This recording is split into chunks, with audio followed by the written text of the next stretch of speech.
আজ আমি তোমাদের কাছ থেকে একটা ধাঁধার উত্তর জানতে চাই, আর যে সঠিক উত্তর দিতে পারবে তাকে আমি পাঁচটি স্বর্ণ মুদ্রা পুরস্কার দেব। 5টি স্বর্ণমুদ্রা? হ্যাঁ, মহারাজ করুন প্রশ্ন, উত্তর দিতে আমি রাজি। হ্যাঁ। তাহলে প্রশ্নটা করি। আচ্ছা বলো তো, মামার গায়ে হাজার জামা মানে কি? মামার গায়ে হাজার জামা? এ আবার কিরকম বিদঘুটে প্রশ্ন মহারাজ? হ্যাঁ, তুমি কি ভেবেছিলে বিদঘুটে না হয়ে খুব সোজা হবে আর চটপট উত্তর দিয়ে পাঁচটা স্বর্ণ মুদ্রা পকেটে পড়বে? হ্যাঁ, তাই বেশি কথা না বাড়িয়ে উত্তরটা দাও। কি হলো মন্ত্রী? না মহারাজ, পারবো না, পারবো না। সেনাপতি? মন্ত্রীমশাই যখন পারলেন না, তখন আমি কি করে পারবো মহারাজ? গোপাল, এবার যে তোমার পালা। মহারাজ, মামার গায়ে হাজার জামা কথার অর্থ হলো গিয়ে পেঁয়াজ। পেঁয়াজ? সাবাস গোপাল, সাবাস। এসো এসো গোপাল, 5টি স্বর্ণ মুদ্রা নিয়ে যাও।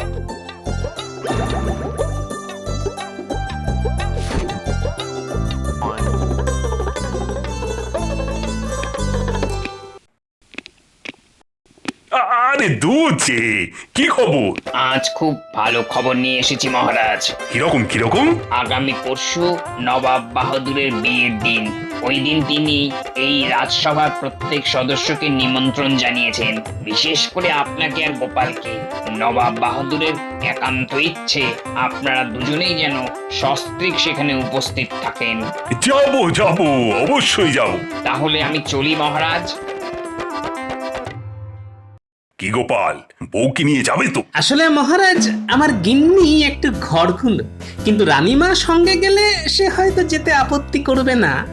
তাহলে আগামী পরশু সকালবেলায় আমরা সকলে মিলে মুর্শিদাবাদের উদ্দেশ্যে যাত্রা শুরু করছি। আজকে তাহলে রাজসভার ছুটি ঘোষণা করলাম। কাল সকলে একটু বিশ্রাম নিয়ে পরশু একেবারে ধোপ দুরস্ত পোশাক পরে রাজবাড়ির সামনে চলে এসো।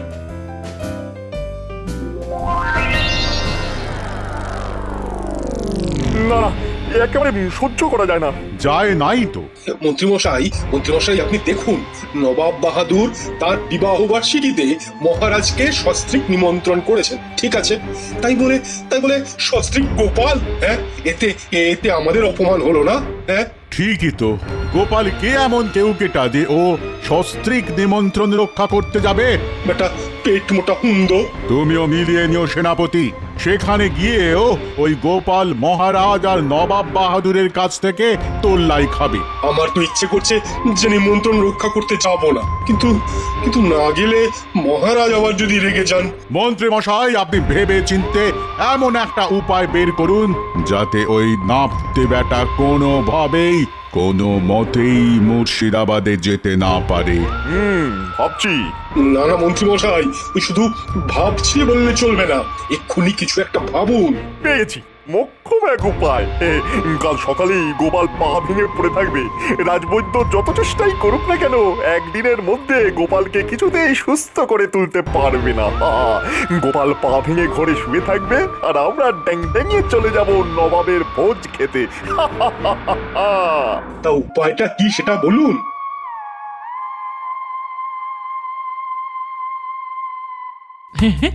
বলছো কি? নবাব বাহাদুরের বিবাহ বার্ষিকীতে আমারও নিমন্ত্রণ? হ্যাঁ গো গিন্নি, ভাবো তো, এটা আমাদের পক্ষে কত বড় একটা সম্মানের ব্যাপার। কিন্তু সেখানে গিয়ে আমাদের খুব লজ্জা করবে গো। কেন লজ্জা কিসে? আরে নবাব বাহাদুর কত ধনী, কত বড় তার বাড়ি, আর সেখানে গিয়ে তো আমি হারিয়ে যাবো। আরে কিচ্ছু হারাবে না, নবাব বাহাদুরের স্ত্রীও খুব ভালো, দেখবে তিনি কেমন তোমায় আপন করে নেবেন। আর সব থেকে বড় কথা, রানীমাও তো সঙ্গে যাচ্ছেন। তুমি রানীমার সাথে এক গাড়িতে যাবে, আর মুর্শিদাবাদে গিয়েও রানীমার সাথেই থাকবে। ঠিক আছে, তাহলে আমার আর যেতে কোনো অসুবিধে নেই। তবে আজ একবার রানীমার কাছে যেতে হবে আমায়। হ্যাঁ। আহা দেখো গিন্নি, পোশাকটা বড় কথা নয় বুঝলে, আসল কথা হচ্ছে পরিচয়। তুমি সাধারণ শাড়ি পরে গেলেও না আমার গিন্নি হিসেবে ঠিক খাতির যত্ন পাবে, বুঝলে? তবু তুমি রানীমার কাছে যেও, আর সে ফাঁকে আমি একবার বাজারে যাব। কেন বাজারে যাবে কেন? আর ঘরে যা আছে তাতে কালকের দিনটা অনায়াসে চলে যাবে। হ্যাঁ আরে না না, তা নয় তা নয়, আসলে বাজারে আমার একটা অন্য দরকার আছে।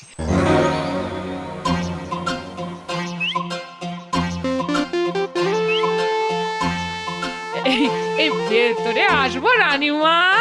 আরে গোপাল বউ যে, এসো এসো, ভেতরে এসো, বলো কি ব্যাপার? আসলে রানীমা, নবাবের বাড়িতে তো যেতে হবে। হ্যাঁ, যেতে তো হবেই, তিনি নিজে আমাদের নিমন্ত্রণ করেছেন বলে কথা। কিন্তু কি পরে যাব বলুন তো? আমার তো তেমন কোনো দামি শাড়ি নেই। আরে ওসব নিয়ে চিন্তা করো না, যাওয়ার সময় আট পরে কিছু একটা পরে গেলেই চলবে, না হলে এতটা পথ গাড়ির ধকলে শাড়ি খারাপ হয়ে যেতে পারে। আর ওখানে গিয়ে প্রথমে তো নবাবের অতিথিশালায় উঠবো, ওখানে না হয় ভালো শাড়ি পরে নেওয়া যাবে। আর আমি তো সঙ্গে করে কটা শাড়ি নিয়েই যাচ্ছি, তেমন হলে আমার থেকে না হয় একটা শাড়ি নিয়ে নেবে। না না রানীমা, তা হয় না।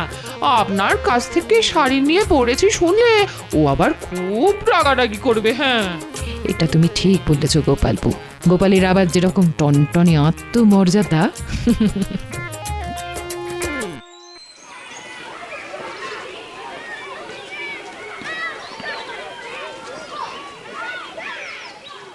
আরে গোপাল বাবু যে, এই কেমন আছেন? ভালো। তা অনেকদিন পরে এলেন যে। তুমি তো আর চাল আটা বিক্রি করো না যে রোজ রোজ আসতে হবে। আপনার সাথে কথায় পারে কার সাধ্যি। তা শাড়ি কিনবেন তো? হ্যাঁ হ্যাঁ, ভালো দেখে একটা শাড়ি দেখাও তো দেখি। কার জন্যে? দ্বিতীয়বার বিয়ে যখন করিনি তখন তোমাদের বৌদি ছাড়া আর কে? একটুখানি অপেক্ষা করুন, দেখাচ্ছি। এই দেখুন, এই দেখুন, এটা হলো শান্তিপুরি, আর এইটা হলো ধনেখালি। বর্তমানে আমার ট্যাগ খালি ভাই, তাই ধনেখালি বাদ দিয়ে শান্তিপুরিটাই দাও। কদিন বাদে এসে তোমায় না হয় টাকা দিয়ে যাব। ঠিক আছে ঠিক আছে, তাহলে শান্তিপুরিটাই দিয়ে দিচ্ছি।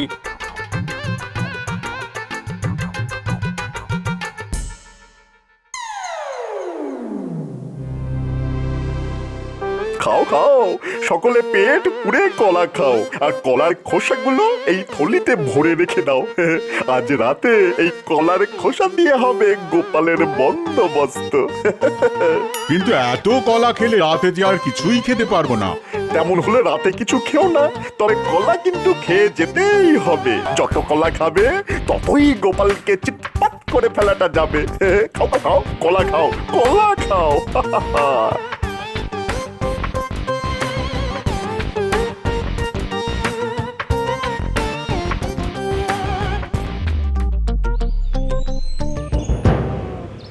গিন্নি, ও গিন্নি, কোথায় গেলে গো? এই বলি, তোমার স্বভাবটা একটু পাল্টাও তো। বাড়িতে পা দিতে না দিতেই গিন্নি গিন্নি করে অমনি হাঁক ডাক শুরু করে দিও না তো। আরে হাঁক ডাক করছি কি আর সাধে?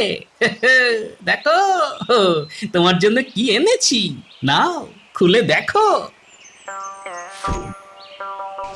ও মা, কি সুন্দর শাড়ি!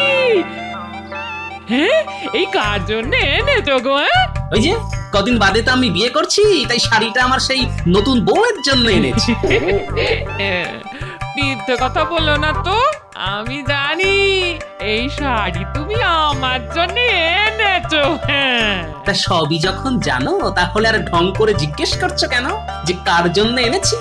এই বুড়ো, তুমি না খুব ভালো। তুমিও না খুব ঢঙি।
এই রে দিলাম মারিয়ে, কিন্তু সকালবেলা আমার বাড়ির সামনে এত গোবর এলো কোথা থেকে?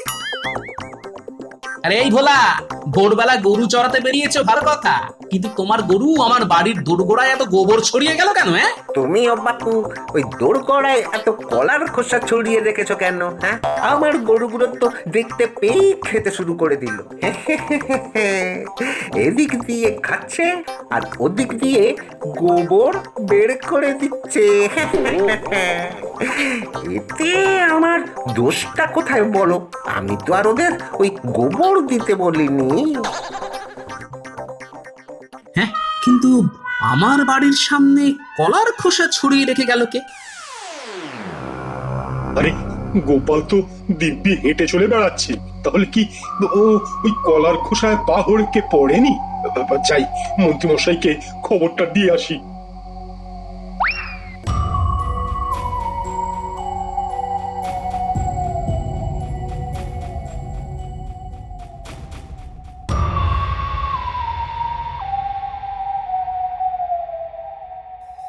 মন্ত্রীমশাই, ও মন্ত্রীমশাই, মন্ত্রীমশাই, কে? আমি সেনাপতি। তা সুখবরটা নিয়ে এসেছো বুঝি? কলার খোসায় পা পিছলে গোপাল ভাঁড় খোড়া হয়ে বসে আছে তো? না না, সেসব কিছু নয়।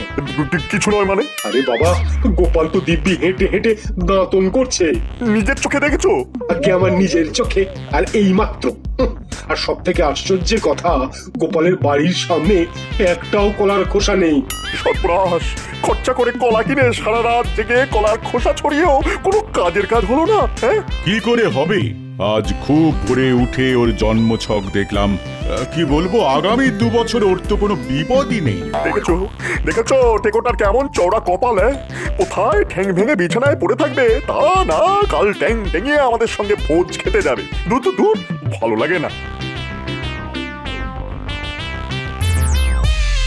গোপাল দাদু, তুমি নাকি দিদিমাকে নিয়ে নবাবের বাড়িতে ভোজ খেতে যাচ্ছ? আমাদের জন্য কিছু আনবে না? আরে আনবো রে আনবো, মুর্শিদাবাদ থেকে 1 হাঁড়ি ভালো মিষ্টি নিয়ে আসবো তোদের জন্য। সকলে মিলে পেট পুড়ে খাবি, ঠিক আছে? দাদু দাদু, তুমি না খুব ভালো। মা, শেষে কিনা নবাবের বাড়ি যাবো গরু গাড়ি করে? তাতে অসুবিধেটা কোথায় মন্ত্রী?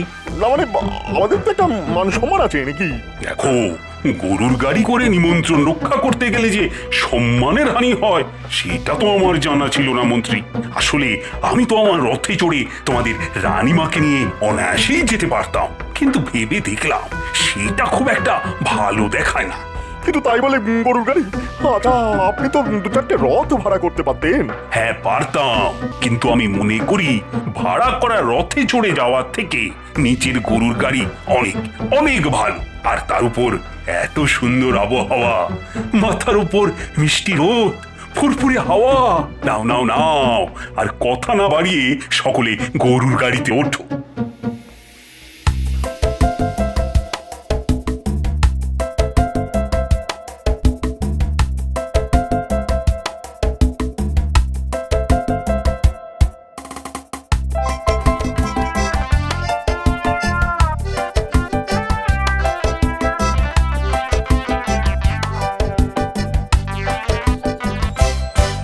আচ্ছা, 3 জনে একদিকে আর ওই গোপাল বাবু একলা অন্যদিকে বসলেন কেন?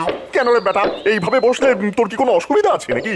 অসুবিধা আছে বলেই তো বলছি মন্ত্রী মশাই, এতে গাড়িতে চাপ ধরবে আর রাস্তাঘাটও তো ভালো নয়। এই চুপ কর তো। আমরা কিভাবে বসবো না বসবো সেটা আমাদের ব্যাপার। তোর কোনো শুকনো উপদেশ আমরা শুনতে চাই না। হ্যাঁ, ঠিক আছে, আর বলবো না।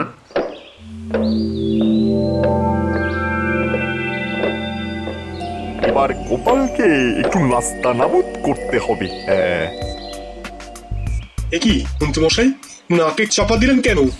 কেমন একটা পচা পচা গন্ধ আছে না নাকি? হ্যাঁ হ্যাঁ, পাচ্ছি তো। পচা গন্ধটা আমার নাকেও আসছে, কিন্তু গন্ধটা কোত্থেকে আসছে বলুন তো? রাস্তা থেকে? না না, রাস্তা থেকে এলে তো গন্ধটা একবারই এসে মিলিয়ে যেত, কারণ গাড়ি তো চলছে। তাই আমার মনে হয় গন্ধটা এই গরুর গাড়ির ভেতর থেকেই আসছে। হ্যাঁ হ্যাঁ হ্যাঁ, গরুর গাড়ির ভেতর থেকেই আসছে। আর আসছে গোপালের গা থেকে। কি গোপাল, কদিন চান করনি? বাজে কথা বলবেন না তো, আমি রোজ ভালো করে স্নান করি। তাহলে গন্ধটা আসছে তোমার পোশাক থেকে। কতদিন কাচনি বলো তো? আবার বাজে কথা, আমি কাঁচা কাপড় জামা পরেই বেরিয়েছি। তাহলে মনে হয় পচা ডোবায় কাপড় কেচেছ। হ্যাঁ, গোপালের বাড়ির পেছনে একটা জলাশয় আছে। গোপাল সেটাকে পুকুর বললে ওটা তো একটা পচা ডোবা। ছি ছি ছি, পচা ডোবায় কাপড় কেচে আমাদের সঙ্গে বসতে এসেছো? পচা ডোবা, পচা ডোবা।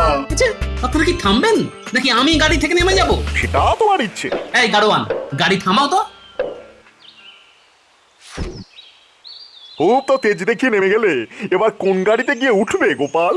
দেখি কোন গাড়িতে উঠতে পারি, আর আমার গায়ে গন্ধ বলে কেউ না নিলে হেঁটেই চলে যাব মুর্শিদাবাদ। হ্যাঁ,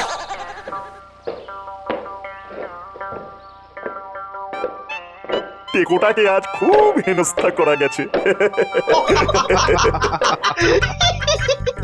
আরে গোপাল, এই গাড়ি থেকে নেমে পড়লে কেন? না মানে এমনি মহারাজ। বুঝতে পেরেছি, বুঝতে পেরেছি। গিন্নির জন্য মন কেমন করছে বুঝি? লোকটার কাণ্ড দেখো, মাঝে মধ্যে এমন লজ্জায় ফেলে দেয় না। আরে উঠে এসো, উঠে এসো, সারাটা পথ গল্প করতে করতে যাব।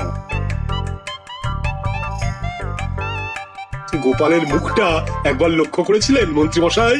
শেয়ার করিনি, গায়ে গন্ধ বলাতে মুখটা কেমন পোড়া বেগুনের মতো হয়ে গেল। এত জোরে জোরে হাসবেন না তো বাবুরা। আপনাদের এই হাসিতে আমার গরুরা ভয় পেয়ে চমকে উঠছে। একে তো একদিকে টাল হয়ে বসে আছেন, যে কোনো সময় বিপদ হতে পারে। তুই চুপ কর তো মুখ্য গাড়োয়ান। আমরা হাসবো কি কাঁদবো সেটা কি তুই ঠিক করে দিবি? নাও নাও, সকালে প্রাণ খুলে হাসো।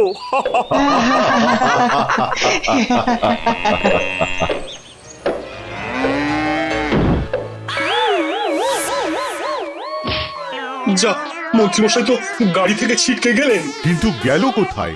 আমাকে তোলার ব্যবস্থা। মন্ত্রী মশাই, আপনি কোথায়? আমি এখানে গর্তের ভিতর। সর্বনাশ, গর্ত তো খুব গভীর। এখান থেকে আপনি উঠবেন কি করে? সে তো জানি না, আমাকে তোলার ব্যবস্থা করো। কি কি কি হয়েছে, কি হয়েছে? মন্ত্রী মশাই গাড়ি থেকে উল্টে পড়ে গর্তে ঢুকে গেছে। কিন্তু পড়লো কি করে? আমার কোনো দোষ নেই মহারাজ। ওনারা একদিকে ডাল হয়ে বসেছিলেন, তারপর অকারণে ওই জোরে জোরে হাসছিলেন, আর তাতেই তো আমার গরুরা ভয় পেয়ে লাফিয়ে উঠল। আর মন্ত্রী মশাই গাড়ি থেকে ছিটকে ওই গর্তে পড়ে ঢুকে গেলেন। ও মহারাজ, আমাকে এখান থেকে তোলার ব্যবস্থা করুন না। করছি করছি করছি। কিন্তু গভীর গর্ত থেকে তুলতে গেলে তো লম্বা দড়ি লাগবে। আহা, তা তো লাগবেই। ও সেনাপতি, তুমি তুমি এক কাজ করো, এক্ষুনি কৃষ্ণনগরে চলে যাও, আর সেখান থেকে কিছু লোকজন আর লম্বা দড়ি নিয়ে এসে মন্ত্রীকে গর্ত থেকে তুলে মুর্শিদাবাদ চলে এসো। আমরা বরং ততক্ষণে খানিকটা এগিয়ে যাই। আমাকে আমাকে এখানে একলা ফেলে চলে যাবেন মহারাজ? আহা, একলা কেন? রাজ জ্যোতিষী তোমার পাহারায় থাকবে। চলো চলো গোপাল, আমরা এগোই। ও গোপাল ভাই, ও গোপাল ভাই, তোমার তো খুব বুদ্ধি। কিছু একটা করে আমাকে এখান থেকে তোলার ব্যবস্থা করো না ভাই। তা করতে পারি, কিন্তু তার আগে বলতে হবে আমার বাড়ির সামনে কলার খোসা ছড়িয়েছিল কে? আমরা আমি সেনাপতি আর রাজ্যতীষী। কেন? তুই যাতে খোঁড়া হয়ে মুর্শিদাবাদ যেতে না পারো তার জন্যে। ছি ছি ছি ছি ছি ছি, তোমরা এত খারাপ। অন্যায় হয়ে গেছে মহারাজ, অন্যায় হয়ে গেছে। গিন্নি, তোমার সাথে কটা শাড়ি আছে? এই গোটা তিনে। যাও, চটপট নিয়ে এসো। এই যে, এই এই নিন মন্ত্রী মশাই, এবার শাড়ির এক প্রান্ত কোমরের সাথে শক্ত করে বেঁধে ফেলুন, তারপর দু হাত দিয়ে শক্ত করে ধরে রাখুন দড়ি। আমরা ওপর থেকে আপনাকে টেনে তুলছি। সেনাপতি, তোমার গায়ে তো খুব জোর, তুমি আগে টানো। টানো জোয়ান, হেই রোগা মন্ত্রী, হেই ওরে বাবা ধরে যে প্রাণ এলো। এবার বুঝতে পারছো তো মন্ত্রী, গোপাল শুধু বুদ্ধিমান নয়, তার সঙ্গে কতটা মানবিক। ওকে তুমি খোঁড়া করে দিতে চেয়েছিলে, আর ও তোমাকে গর্ত থেকে উদ্ধার করলো। আমাকে আমাকে ক্ষমা করে দাও গোপাল। কিন্তু মন্ত্রী মশাই, গর্তে পড়ে আপনার কি চেহারা হয়েছে? পাকে কাদায় মাখামাখি হয়ে ঠিক যেন একটা চামচিকে। ঠিক বলেছো গোপাল, ঠিক যেন চামচিকে। এমাম তাই তো। তাহলে আমি মুর্শিদাবাদ যাবো কি করে? চলুন তাহলে দুজনে না হয় এক গাড়িতেই যাব। আমার গায়েও গন্ধ আর আপনার গায়েও গন্ধ, দু ভাইতে মানাবে ভালো।